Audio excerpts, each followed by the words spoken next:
Hello everybody. Okay, so in this video I'm going to talk about something and it might offend some people, but at the end of the day, tough offense is something you take and not something that I give. And this is only a bit of fun, a bit of tongue-in-cheek. We're all guilty of everything that I'm going to talk about here. We've all done one or another of these things.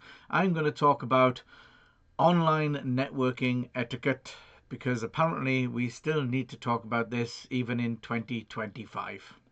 So, why etiquette still matters? The simple truth, yeah, it's not really rocket science, guys. We really need to just let people have their own space and enjoy the process of online networking. Okay, so I'm going to go through a few little things that can go wrong, that actually we should all have mastered by now because it's been 5 years.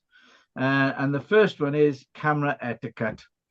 Okay, you should have the camera frame in so that basically you are in the frame, not at the bottom of the frame, not cutting your head off, not showing your nostrils, not basically in the dark. You shouldn't be sat there like an IRA terrorist from the 1980s, basically giving somebody a warning. Okay.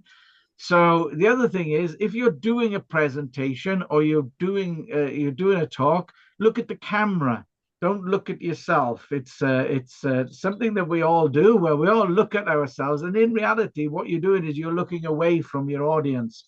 You really need to look at people and be as basically as engaging as you can. Yeah. And remember, if your camera angle is truly tragic, that's what people will remember, not your brilliant insights or charming personality like mine. So, microphone and audio. How many times do you hear people when they turn the mic on, they go, "Can you hear me? Can you hear me?" And everybody's muted. You're just about to do a presentation. Everybody's told to mute. And then all of a sudden they come on and they go, "Can you hear me?" And then somebody has to unmute to go, "Yes, we can hear you."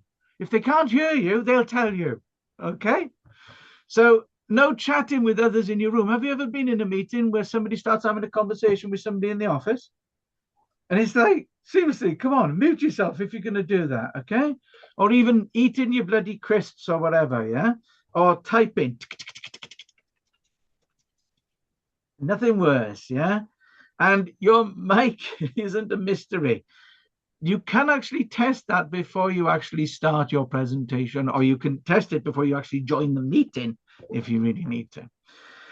So, background and environment. Okay, if you've got a crappy background, cover it with something. This is a screen, yeah? The dog thinks I'm playing. Sorry. Don't have pets and children either. But tidy up behind you. Have a nice background. If you're using a virtual background, make sure you don't disappear and it cuts off half your head when you've been doing it. Yeah. Because there's nothing worse. And people who with the virtual background who try and show something, it's impossible. It just cuts it out. Yeah.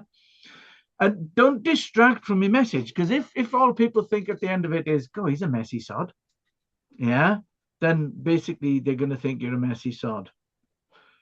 So, chat etiquette. Now, this is the one that we're all guilty of, and I was laughing to myself as people were doing their 60 seconds pitches, or their 10-second pitches in this case. Sorry, is don't type when somebody is already speaking.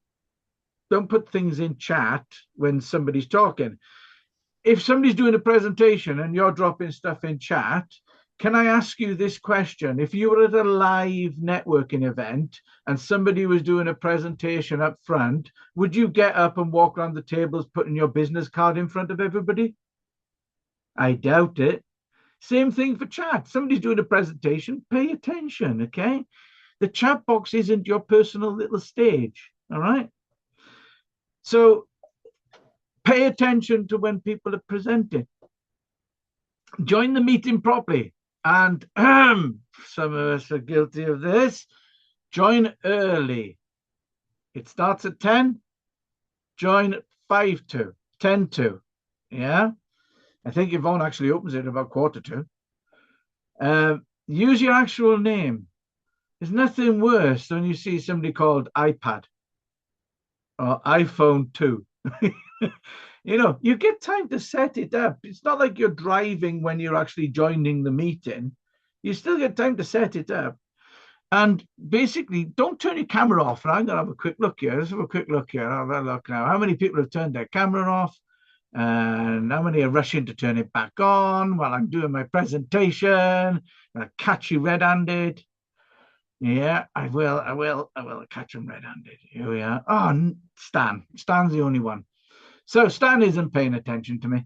Okay, Stan's doing his own thing.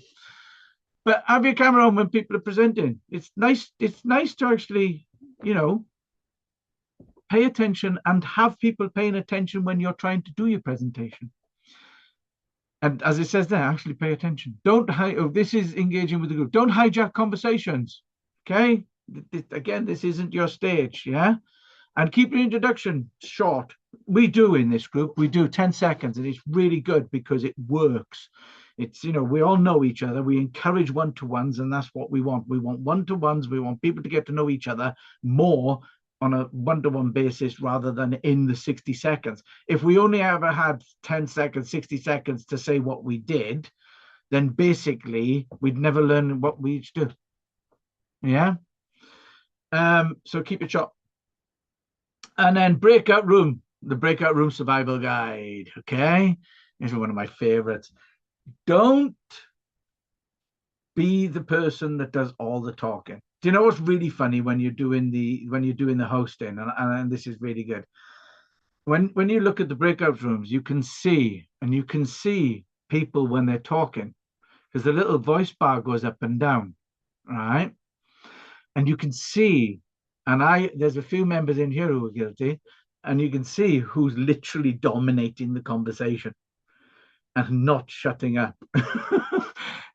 So yes, don't steamroll the group. Let others talk. Yeah, I know it's not your own private talk show. It's not stand up. It's not your 10 minutes. Okay. Make an effort with visitors. Visitors come along and they want to know how cool we are, and we are so cool. And we've got the 4 visitors today who've come along. Yeah, and I'm basically doing a telling off education slot. I do apologize. It's not normally like this. We normally have a lot more decent presentations, but they made me the bully of the group. So, and yeah, don't lecture people. Yeah.